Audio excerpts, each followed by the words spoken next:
Йоо, за сая бас юу болов? Гадаадаас ажиллах хүч авна гинөө. Йоо, энэ дэлхийд даяар чи 220 мянга гаруй Монгол залуучууд ингээ эд ажиллах насны залуучууд гараа авчихсан ба шүү дээ. Энэ залуучуудаа яаж буцааж авах вэ гэж одоо толгой гашлах байдал чинь юун гадаадаас ажиллах хүч авах вэ? Тэр гадаадаас ажиллах хүч авлаа гэж үзэхэд яг дэлхийн хэмжээний тийм топ ажилчдыг яг хичнээнэг авчираад цалинжуулж чадах юм чадахгүй шүү дээ олон. Тэгэхээр тэр цалинчин таарсан хамгийн одоо Монголыг сонирхож ирэх нэг л улс байгаа. Урд түвшээс хэдэн мянган ажилчид орж ирнэ гэсэн чинь одоо байгаагаа угаасаа дийлэхгүй ш. Тэгэхээр Монгол залуучууд бол дэлхийн тэр хаабны тэр хүсэж байгаа гадаадын тэр шилдэг мэрэгчлэлтэн бол аль хэзээний болцсон байна. Яагаад тэгж хэлж ийм гэхээр би одоо жишээ нь ингээ Австралид байдаг. Австралид ч ингээ хамгийн онцлог нь бүх үндэстний хүмүүс байдаг. Энд чинь нэг солонгосчууд байна, японууд байна, германууд байна, францууд байна, орсууд байна. За тэгэл дундад Азийн байна. Бүх үндэстэй энд ингээ ажиллах гээд ирж байгаа байхгүй. Гэтэл энэ дунд Монгол залуучууд үнэхээр илүүрч байгаа. Залуучууд гэдэг нь би зөвхөн эрэгтэй хүнээр хэлээгүй шүү.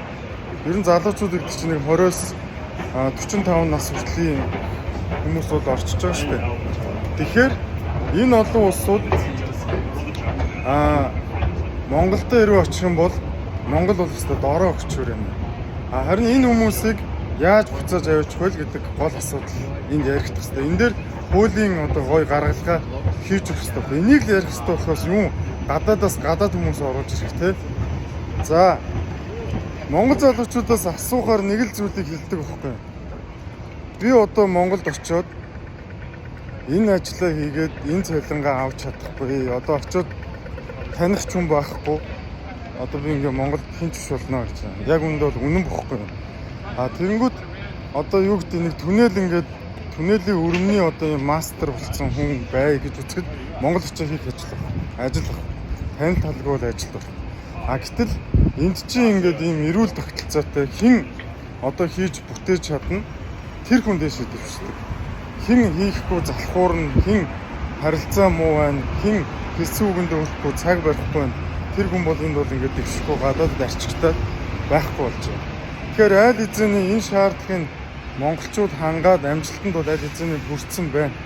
Тэгэхээр энэ мундаг залуучуудаа татмаар байна. Одоо жишээ нь энд бол ингээд гадаад боссууд биш одоо монгол боссууд бий болцсон.